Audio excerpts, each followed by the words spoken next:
आकाश पंजवानी जी, मध्य प्रदेश। राधे राधे। राधे राधे महाराज जी, आपके चरणों में कोटि कोटि प्रणाम। महाराज जी, आपका भाव ये है कि जो मतलब हमारे ग्रहों का जो हिसाब किताब होता है, तो जो उसमें उपाय बताए जाते हैं पंडित जी जन द्वारा, तो वो महाराज जी करने से क्या वो परेशानी ठीक हो जाती है, या जैसे वो बताएं वैसे ही करें, या कुछ और भी कर सकते हैं? देखो, जब ग्रह विपरीत होते हैं तो उनकी शांति के लिए वैदिक अनुष्ठान है। वैदिक अनुष्ठानों का अगर हम सांगोपांग ब्राह्मण के द्वारा अनुष्ठान कराएं तो ग्रह नक्षत्र जो हमारे विपरीत होते हैं वो उतना उपद्रव नहीं कर पाते, ये वैदिक सिद्धांत है। लेकिन यदि भगवान की आराधना की जाए तो कुछ नहीं बिगाड़ सकते। जो पे कृष्ण चरण मन अर्पित तो का करी है नवग्रह रंक। ऐसे ही जानकी नाथ सहाय करें तब कौन बिगाड़ सके नर तेरो। शुक्र शनिचर राहु केतु सब क्षण में हुई हैं तेरे चेरो।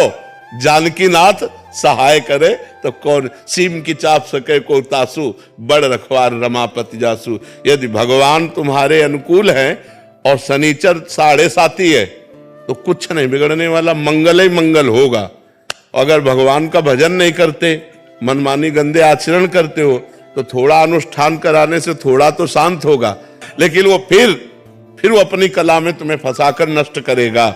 इसलिए हमें लगता है कि जो वैदिक अनुष्ठान करवा सके तो करवा ले, नहीं भगवान का नाम लेकर के, भगवान का आश्रय लेकर हर ग्रहों को शांत किया जा सकता है। खूब नाम जप करो, हर ग्रह शांत हो जाएंगे, अपने आप शांत हो जाएंगे। कह रहे कि बड़ा वो चिंतन, जैसे कुछ भी परेशानी आती है तो ऐसा लगा 7.5 ही आ गया। ले ऐसा।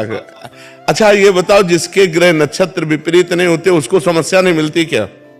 जो हमने पाप कर्म किए वो हमें भोगने पड़ेंगे कि नहीं भोगने पड़ेंगे? तो शरीर की रचना 2 कर्मों से हुई, पाप और पुण्य दोनों के मिश्रित से हुई, तो कभी सुख आएगा कभी दुख आएगा। हाँ, ग्रह नक्षत्र विपरीत होते हैं तो हमको परेशानी ज्यादा पड़ती है, हमें समस्याएं ज्यादा आती हैं। तो हम ग्रह नक्षत्रों की शांति का उपाय बिल्कुल सरल उपाय है, राधा राधा राधा राधा राधा। जो पे गोविंद चरण मन अर्पित तो करिए का नवग्रह रंग। और हर नवग्रह अनुकूल है आपके, और आप भगवान के प्रतिकूल हो तो तुम्हारा विनाश ही विनाश होगा, तुम्हें कभी लाभ प्राप्त थोड़ी हो सकता है। मान लो बड़ा अधिकारी हमसे नाराज हो जाए, होमगार्ड हमसे हाथ मिलावे तो फायदा क्या होगा? आप विचार करके तो हमारा क्या लाभ मिलने वाला है? तो बड़े अधिकारी अखिल कोटि ब्रह्मांडों के पास भगवान है, और भगवान के प्रतिकूल चल रहे हैं तो कुछ नहीं होगा। और कुछ ना करो और केवल भगवान का आश्रय ले लो, हर ग्रह नक्षत्र आपके अनुकूल होंगे। कभी इनकी हमने मान्यता ही नहीं की कि कोई, और कभी ये विचरवाना ही चरवाना नहीं चाहिए। नहीं कि अब हमारे आगे क्या होने वाला है, आगे जो होगा सो देख लेंगे, भगवान देख लेंगे, भगवान के शरण में है, राधा राधा राधा। समझ रहे ना? ये आज की समस्या में तो हम परेशान है, आगे की समस्या और हम मोल ले कि आगे क्या होने वाला है। अरे ब्रह्मा जी ने जो हमारे भाग्य में लिख दिया उसे कोई मिटा नहीं सकता, बात समझना। जो विधना ने लिख दिया 6ठे राव के अंक, राई घटे न तिल बढ़े। राई घटे न तिल बढ़े, रहु रे जीव निशंक। एकदम निर्भय रहो और भगवान का भरोसा रखो, सब जगह ठीक हो जाएगा। महाबलवान रावण था, भगवान से विमुख होकर शनि को बांध दिया था, अपने काबू में किए हुए था, समस्त ग्रह नक्षत्र देवी देवता सब। लेकिन क्या हुआ? अंत में क्या हुआ? उसकी खोपड़ियों को जैसे कोई फुटबॉल मारता है ना, ऐसे बंदर लात मारते थे। तो वो मंदोदरी जी ने कहा, राम विमुख अस हाल तुम्हारा। ये जो तुम्हारा हाल है, ये राम विमुख अस हाल तुम्हारा, रहा न को कुल रोवन हारा। और जबकि इतना सामर्थ्य था कि शनि को भी बंदी बनाए हुए था। तू बिगाड़ने आया हमारे ऊपर 7.5 में, उसी को बंदी बना दिया।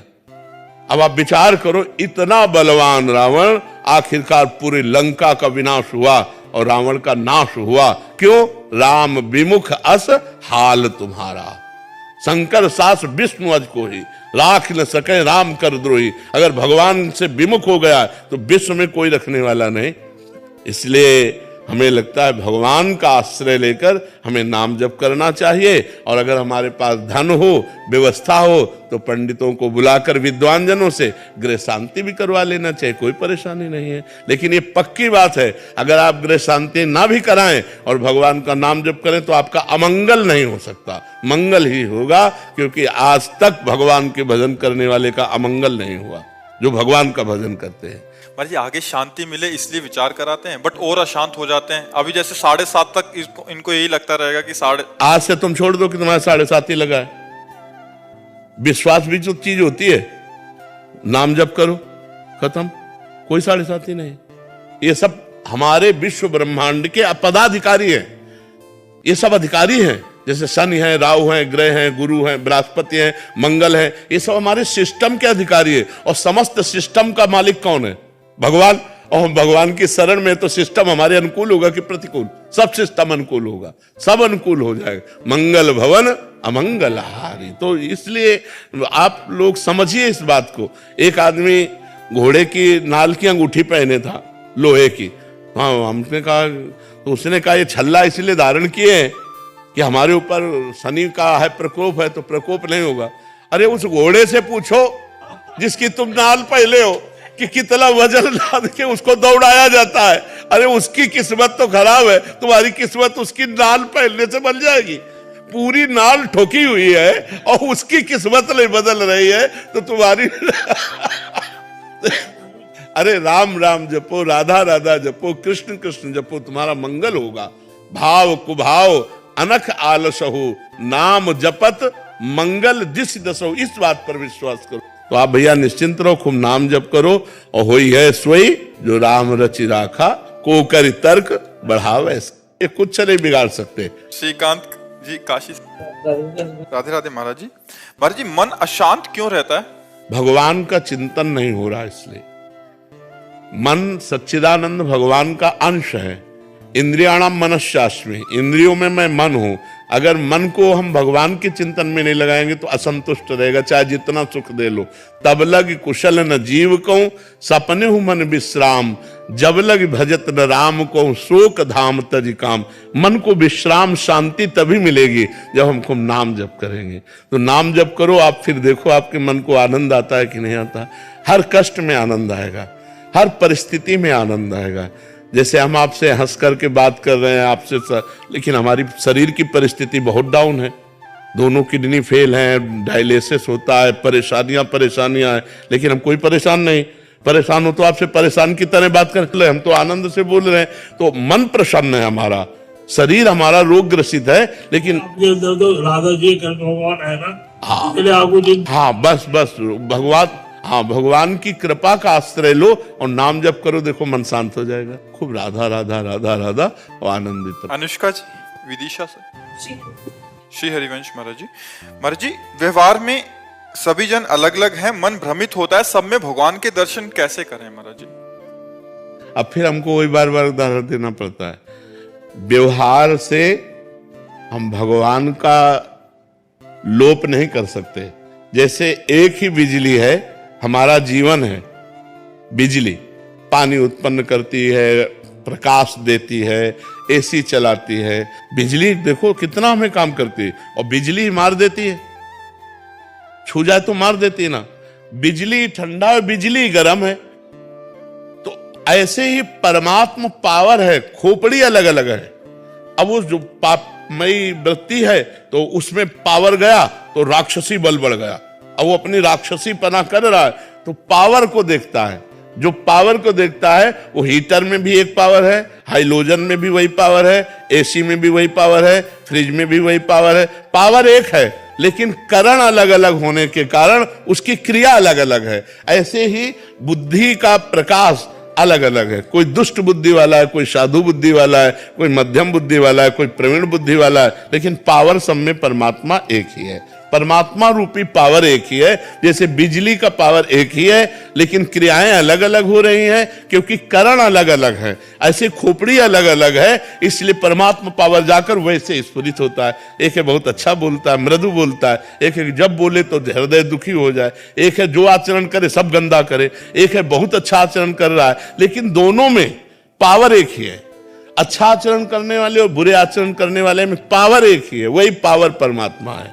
हमें परमात्मा को देखना है, हमें पावर को देखना है। अगर हम क्रियाओं को देखेंगे तो परमात्मा को नहीं देख पाएंगे, और परमात्मा को देखेंगे तो क्रियाओं का महत्व नहीं रहेगा। कि सब में बिजली एक ही है, अगर बिजली चली गई तो हीटर भी ठप, कूलर भी ठप, सब ठप, नहीं ठप हो गए। हाँ, इसीलिए पावर परमात्मा है, जीवन आधार परमात्मा है, सबका जीवन आधार वो पापी पुरुष के अंदर भी विराजमान है। क्योंकि अगर वो पावर ना हो तो पाप कर ही नहीं सकता। पावर तो परमात्मा ही, अब परमात्मा रूपी पावर का प्रयोग क्या हो रहा है ये देखना है। अब जैसी बुद्धि होती वैसे उस पावर का प्रयोग होता है। तो इसलिए हम भगवान को सब में देखें, क्रियाओं को ना देखें, नहीं तो हम भगवान को नहीं देख पाएंगे।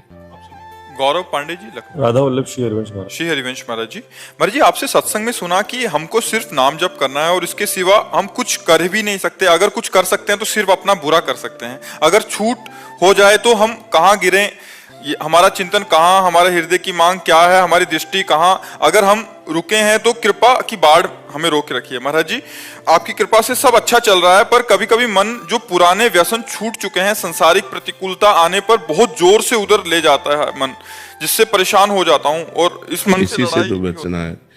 नवीन कुसंग से और पूर्व संस्कार से हमारा युद्ध होता रहता है।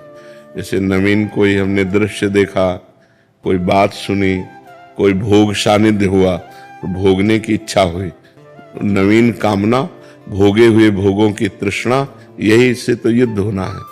वो भोगा था, अच्छा लगा था, ये मन चिंतन करवा करके उधर ले जाना चाहता है। उसी समय ना, अब नहीं, अब लो नशा नहीं। यद्यपि बहुत बुरा लगेगा, मन को बहुत बुरा लगेगा, वो आपको जलाएगा, और उस जलन को सह जाना ही अध्यात्म है। यम ही न व्यथ्यन्ते ते पुरुषम पुरुषर्षभ। जो मन के द्वारा दी हुई व्यथा से परास्त नहीं होता, व्यथित नहीं होता का मतलब परास्त नहीं होता। जैसे हम आपसे मिलना चाहते हैं और कोई हमें सुख मिला है आपसे, अब मन विवश करेगा आपके पास चलना नहीं, अगर गलत है नहीं मुझे जाना नहीं, अब वो जलाएगा, ना भजन में लगेगा, ना कहीं नहीं लगेगा, बस वो बार बार वही प्रश्न करेगा, वहीं चलो वहीं चलो, वो बार बार वही भोग मांगेगा, हमको बार बार कर नहीं, तो चाहे मार डाल मैं नहीं जाऊं, कुछ भी कर, राधा राधा राधा। वो थोड़ी देर जलन देगा, शांत हो जाएगा। फिर दोबारा जब उठेगा तो पहली बार 15 मिनट जलन दी थी, अब की बार 10 मिनट जलन देगा, फिर 5 मिनट, फिर 2 मिनट, फिर सदा सदा के लिए राधे राधे हो जाएगा। पर इतनी क्षमता रखनी पड़ेगी कि उसके इस वार को सहना पड़ेगा। उसका स्वभाव है प्रमथन, मन को मत डालना, एकदम व्याकुल, यार सब बाद में देखेंगे, पहले ये खा लेते हैं, पहले ये भोग लेते हैं, पहले ये पी लेते हैं, पहले ये देख लेते हैं। उसका ऐसा स्वभाव है। मन के स्वभाव को सह जाना यही साधुता है। सहत सहत बाढ़ भगति गृह तन गुरु हितगार। जब ना सहन हो तो रो पड़ो, भगवान को साक्षी करके, हे नाथ आप देख लो हमारी दुर्दशा होने के लिए ये क्या मन कर रहा, प्रभु आप संभालो, मुझे सामर्थ्य दो प्रभु। उस समय प्रभु को पुकारे, उस समय नाम कीर्तन करने लगे, उस समय सत्संग सुनने लगे, उस समय किसी साधक से बातचीत करने लगे। एकांत में तो फिर टिक पाना बड़ा मुश्किल है। जब हमारा मन किसी विषय पर अरज गया हो और हम एकांत में तुम्हारा बार बार तुम्हें परास्त करेगा, उस समय हमको खोजना है कि किस विषय से शांत होगा। कोई शास्त्र स्वाध्याय, कोई सत्संग सुनना, किसी साधक के पास बैठ जाना, कुछ नहीं है तो जोर जोर से भगवान को पुकारना, राधा राधा किशोरी जू, हे लाल जू, हे प्रभु मुझे बचाओ मेरा मन ऐसे। क्योंकि इसको सहना बहुत कठिन है। बातें बना लेना, उपदेश दे लेना, उपदेश सुन लेना सब सरल है, लेकिन जब ये हठीला मन किसी विषय पर हट कर लेता है कि मुझे ये चाहिए, मुझे ये भोगना है, फिर बड़ा मुश्किल हो। फिर तो मतलब घबराहट पैदा कर देगा, भारी जलन पैदा कर देगा, व्यथा पैदा कर देगा, कहीं लगेगा नहीं तो आपको भी बुद्धि सलाह देगी, अरे कर लो, आज के बाद कभी नहीं करेंगे, पर आज कर लेंगे, शांत तो हो जाएगा मन, बस मर गए, अब फंसा लिया। फिर शांति जब होगी ना तो कहेगा कि नहीं करूंगा, पर पुनः जब संकल्प भरेगा तो तुम लड़ नहीं पाओगे, तुरंत वही करना पड़ेगा। फिर 2-4 बार हारने के बाद मन क्या कहेगा, अब तुम जीत सकते ही नहीं, लगे रहो इसी में। फिर वो जीव कि यार साल भर तो हमने छोड़ा था, फिर यार हम नहीं छोड़ पाए, फिर हम गिर गए। ये पहला जो विषय छोड़ा है उसको चांस मत दो। अगर चांस दिया तो फिर तुम्हें चांस नहीं देगा वो जीतने का, ये पक्का समझ लो। पूरा जीवन का जीवन निकाल देगा और आपकी हिम्मत नहीं पड़ेगी कि उससे आप लड़ सको। और एक बार लड़ना सीख गए, एक बार परास्त कर दिया तो आपके अंदर आनंद उठेगा कि यार वो बात से हम बच गए, वो बात से हम बच गए। तो आप हर बात जो बुरी है उसको आप परास्त कर देंगे। ये अध्यात्म की बात है। थोड़ा इसमें सहन करना सीखना पड़ेगा।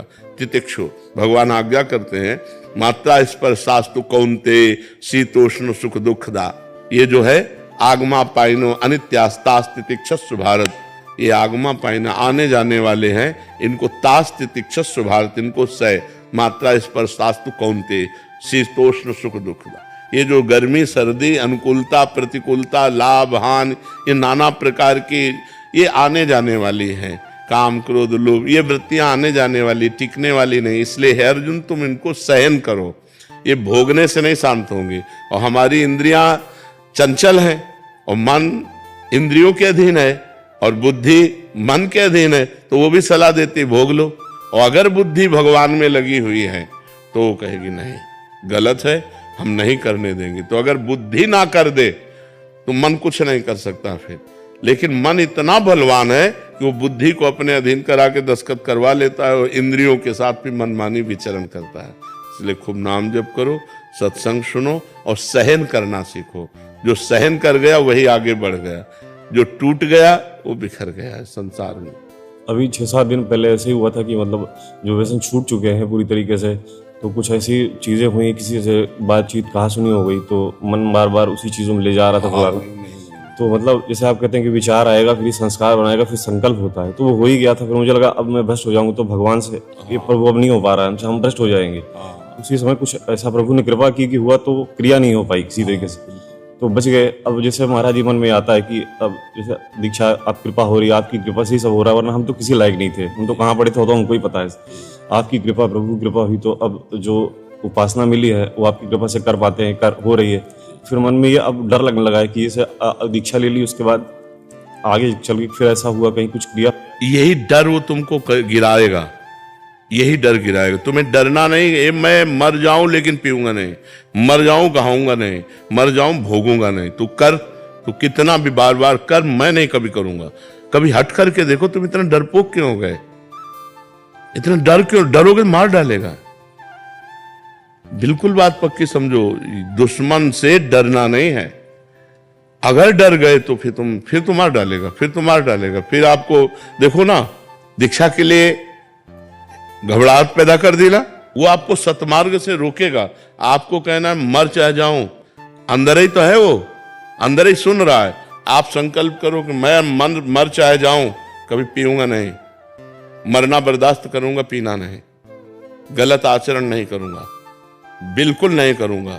वो अंदर एक सॉफ्ट जगह रखता है, हाँ कभी तो हो सकता है, उसी जगह में प्रहार करो। नहीं, कदापि नहीं, कदापि नहीं, नहीं, बस हट करो। नहीं नहीं, वो आपसे बिरजेगा, कमजोर करेगा। बस यही तो युद्ध चलता है। और सही पूछो तो आप पर केवल प्रभाव दूर से दिखाता है, अपने में मिलाने के लिए कुछ नहीं कर सकता। वो आपकी स्वीकृति के बिना कुछ नहीं कर सकता। वो आपको डरा के धमका के सुख का प्रलोभन दे करके, निश्चिंतता का प्रलोभन, आराम का प्रलोभन देकर वो फंसा देता है। आप दस्तखत कर दे, चलो यार बद मर गए, नहीं बच गए। अब ये नाम जप करो, इसी यही कला आ जाएगी, अध्यात्म की कला आ जाएगी। आप चिंता न करो, फिर भगवान सबके रक्षक है। पर जो गलती छोड़ी अबलो नसानी अब नान से, उसे पुनः मत करो, नहीं तो बार बार फिर ये भ्रष्ट करता रहेगा। और एक बार आपके मन में आ जाएगा कि मैं नहीं चल पाऊंगा अध्यात्म में, मैं नहीं चल पाऊंगा, मैं योग्य नहीं हूं। अब जो होगा सो होगा। तो हम बस ऐसे मार देता है। भगवान के आश्रित रहो जी। महाराज जी को जिज्ञासा है महाराज जी। जी आज का वीडियो प्रवचन सुने हमने कि भगवान के चरणों में जो जाते हैं वो उसका मुक्ति हो जाते हैं। तो अर्जुन, पांचों भाई पांडव लोग कृष्ण भगवान के समर्पण। पहले ये बात समझो, वो साधक नहीं है, वो लीला पात्र है। पांडव लीला पात्र है, साधक नहीं है। जिनके झुककर युधिष्ठिर के पैर छूते हैं भगवान, ये लीला कर रहे हैं। ये लीला जब अभिनय किया जाता है तो हम 10 पुरुष मुक्त पुरुष अभिनय जब करेंगे तो इस सृष्टि के अभिनय में जो जो रोल दिया जाएगा वही करेंगे। वो स्वर्ग गए हैं, समझ पा रहे हो आप? वो स्वर्ग गए क्योंकि वो पात्र हैं लीला के, और ये सब लीला के स्थान है भगवान के। नहीं तो अजामिल केवल नारायण अपने पुत्र को बुलाया था अंतिम समय, और वो मोक्ष को प्राप्त हुआ कि नहीं हुआ? आप भागवत में पढ़ लीजिए, उसको समय मिला और वो भगवान के चिंतन में डूब करके हरिद्वार में और भगवत साक्षात्कार किया। लीला पात्रों में नहीं देखा जा सकता, क्योंकि भगवान के बाप हैं दशरथ जी और स्वर्ग में स्थित थे। समझ पा रहे आप? और जटायु भगवान के सामने चतुर्भुज रूप धारण करके भगवान के धाम को गया कि नहीं गया? तो जो लीला पात्र हैं उन पर अंगुली नहीं की जा सकती। यही खास बात है कि भगवान के तत्व को तो जानना सरल है, लेकिन भगवान के सगुण लीला को जानना बड़ा कठिन है। हम कई बार बता चुके हैं, जो बुद्धि की अधिष्ठात्री देवी सती है, वो जब भगवान श्री राम को देखा कि हे खग हे मृग हे मधुकर श्रेणी ऐसा रो रहे हैं, और जब शंकर जी को देखा कि ज्ञान समुद्र उनको प्रणाम कर रहे हैं, तो उनको संशय हो गया कि अगर ये ब्रह्म है तो हे खग हे मृग हे मधुकर श्रेणी कैसा, और अगर ये ब्रह्म नहीं है तो परम ज्ञानी भगवान शिव जय सच्चिदानंद परम धाम कह के प्रणाम क्यों कर रहे हैं? लीला में जब नाटक किया जाता है तो फिर नाटक ही रहता है। ये नाटक है। आप ब्रह्म भुवनान लोकान पुनरावर्तिनो अर्जुन, ब्रह्मलोक से लेकर के नीचे तक सब ये नाटक है। और जब भगवान उतरते हैं लीला के लिए तो लीला पुरुषोत्तम वैसी ही लीला करते हैं जैसा उनका स्वांग होता है। अगर वो सूकर का स्वांग लिए तो नाक से ही सूंघ कर पृथ्वी का पता लगाए, जैसा स्वांग होता है। वहां प्रश्न नहीं करते, प्रश्न करते हैं साधक में। प्रश्न बनता है साधक में। जब जैसे सनक सनंदन सनातन सनत कुमार नारद जी, ये सब सृष्टि के लीला पात्र हैं। ऐसे दशरथ जी, कौशल्या जी, नंद बाबा, यशोदा जी, उनके सखा, उनका परिकर, ये सब लीला पात्र है। ये पांचों कर्म के वशीभूत होकर पांडव नहीं आए हैं, ये लीला पात्र हैं। जैसे अर्जुन भगवान नर के अवतार है, तो नर नारायण भगवान एक ही भगवान 2 रूप में हो गए, तो वही भगवान के अवतार है। अर्जुन साक्षात भगवान के अवतार, उनको क्या मोक्ष? भगवान तो अर्जुन को निमित्त बनाकर गीता हमें उपदेश कर रहे हैं, अर्जुन को थोड़ी कर रहे हैं।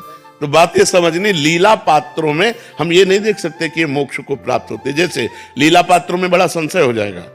सूत जी महाराज 88,000 ऋषि शौनकादि जमीन पर बैठे हैं और सूत जी महाराज सिंहासन पर बैठे हैं, और सिंहासन पर जो आसीन होता है वो जगत गुरु पद होता है। उस समय वो उठकर नहीं खड़ा होगा। अगर कथावाचक कथा कह रहा है तो कोई भी संत महात्मा आवे वहीं से नमन कर देगा, उठ करके खड़ा नहीं होगा कि मंच में खड़ा होकर के उठकर भागवत प्रवक्ता, क्योंकि वो आचार्य पदवी पर विराजमान, सर्वाचार्य पदवी वही होती है उस समय। गान आपको पता है, बलराम जी ने मार दिया कि जब हम उठ आए तो तुम उठकर खड़े क्यों नहीं हुए, और ऋषियों ने उनको कवच मंत्रों के द्वारा ये सुरक्षित कर दिया था कि जब तक आप कथा कहेंगे तब तक यमराज की भी ताकत नहीं कि मार दे। तब ऋषियों ने कहा हमने तो इनको अमोघ जीवन दिया था, तो कहा को पुनः जिला दे। बोले नहीं, आपका भी बाण व्यर्थ ना जाए। तो उनके पुत्र जो उग्रश्रवा है उनको आप परिपक्व कर दीजिए और वो कथा सुनाए। तो लीला में जो होता है वो बहुत विचित्र होती है भगवान की लीला। भगवान ही कृपा करके समझाए तो समझ में आएगा। गीता में जो नासाग्र ध्यान है महाराज जी, नासाग्र ध्यान और ध्यानात्मक नाम ध्यान के बारे में थोड़ा सा खुलासा करें। इसमें महाराज जी क्या है कि ये योग मार्ग है, अष्टांग योग के अंतर्गत आता है। हम अपनी एकाग्रता को सिद्ध करने के लिए पहले पद्मासन, अगर आसन नहीं तो नासाग्र दृष्टि का कोई महत्व नहीं है, क्योंकि ऊपर से हमें चलना होगा। यम नियम आसन प्राणायाम प्रत्याहार ध्यान धारणा समाधि। तो जब ध्यान की प्रक्रिया पे हम पहुंचते हैं तो उसके पहले ऊपर छूट गया। अगर ऊपर की प्रक्रिया नहीं है तो नीचे की प्रक्रिया कैसे आ जाएगी? तो आसन में कितनी देर आप बैठ सकते हैं, पद्मासन या सिद्धासन में? मैं ऐसे 3 घंटा समासन से 3 घंटा। तो अब अपने आप आपकी तो बुद्धि एकाग्र हो जाएगी। 3 घंटा यदि आसन में बैठते हैं तो नासाग्र दृष्टि करने की जरूरत नहीं, आपका आज्ञा चक्र खुद धधकने लगेगा। अगर बिल्कुल निष्क्रिय होकर 3 घंटा, क्योंकि बैठते रहे ना, उसी मार्ग में चले हैं, अगर आप ऐसे बैठे हैं तो नासाग्र दृष्टि करने की जरूरत नहीं, आपकी ऊर्ध्व दृष्टि अपने आप अंदर ही हो जाएगी और आपकी आज्ञा चक्र पर दृष्टि एकाग्र हो जाएगी। नासाग्र दृष्टि तो नए साधकों को करनी होती है। 3 घंटा यदि सिद्धासन और पद्मासन में बिना हिले बैठ जाए तो आज्ञा चक्र उसका अपने आप खुल जाता है, ऊर्ध्व दृष्टि हो जाती है अंदर। ऐसे आप अनुभव किए ये बात कि आपकी आंख बंद है और दृष्टि यहां है, एक तेज प्रकाश खुल रहा है, और उसी तेज में जो हम चिंतन करते हैं, चाहे प्रणव चिंतन करें या राम चिंतन करें या कृष्ण चिंतन करें, वो छाया रहता है। आंख खुली है तो ऊर्ध्व दृष्टि है, आंख बंद। नए साधकों के लिए है कि नासाग्र दृष्टि रखे।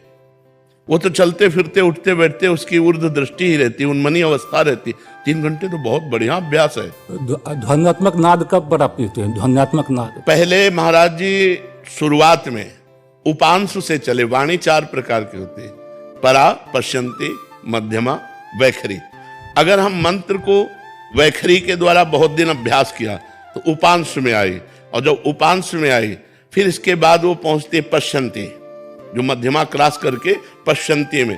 जब पश्यंती में पहुंचती तो वो जो भावना करता है, कोई वंशीनाथ की भावना करता है, कोई घंटा ध्वनि की भावना करता है, उसी भावना के साथ उसका मंत्र चलता है, स्वाभाविक चलता है पश्यंती में। और जब परा में पहुंच जाता है तो जैसे हमारा दिल धड़क रहा है स्वाभाविक, हम जप नहीं रहे, ऐसे स्वाभाविक जप चलता है। उसे अनाहत नाद कहो या अजपा जप कहो, वो स्वाभाविक चलने लगता है। अब उसकी जहां धारणा होती है योगी की, इसमें ये नहीं कि सबका एक जैसा चलेगा, योगी की जैसी धारणा होती वैसे उसका प्रकाश हो जाता है। अब जैसे धारणा सगुण साकार रूप की है तो अश्रु प्रवाह होगा, रोमांच होगा, लेकिन अगर निर्गुण निराकार की है तो बिल्कुल कुछ नहीं होगा।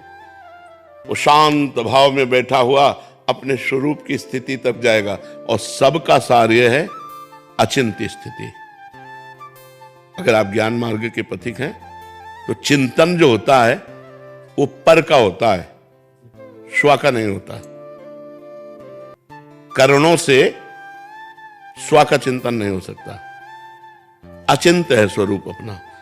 जैसे दीवाल घड़ी से सेल हटा लो तो जहां मिनट सुई घंटा की हुई ठप, ऐसे अंतःकरण का ठप हो जाना, चिंतन रहित हो जाना, स्वरूप चिंतन है। सब चिंतन छूट जाना स्वरूप चिंतन है। सब चिंतन छूट जाना प्रणव आश्रय है अचिंत्य गति तक पहुंचने के लिए, फिर इसका भी चिंतन छूट जाता है। अपने आप में रमण करता है वो। अंतःकरण का जो चिंतनीय विषय है तब तक है जब तक अपने आप का बोध नहीं हुआ। जहां अपने आप का बोध हुआ तो अंतःकरण भी लय हो जाता है, वो भी ब्रह्म स्वरूप हो जाता है। सर्वम खलमिदम ब्रह्म।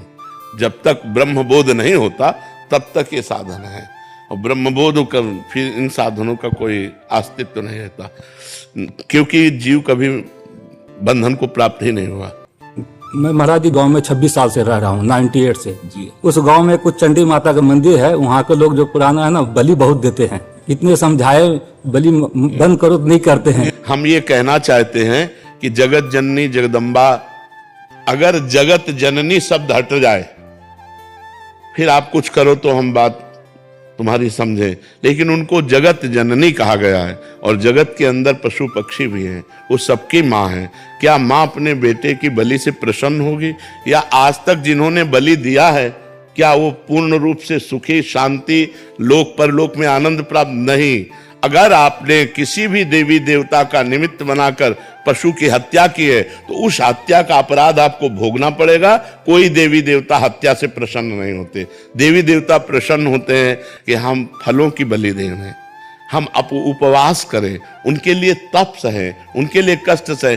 अन्न का गला उतारने में, पशु पक्षियों को, अबोध जीवों को मारने में कौन सी देवी प्रसन्न हो जाएंगी? वो जगत जननी है, जगदम्बा है, अन्नपूर्णा है, विश्व का भरण पोषण करने वाली।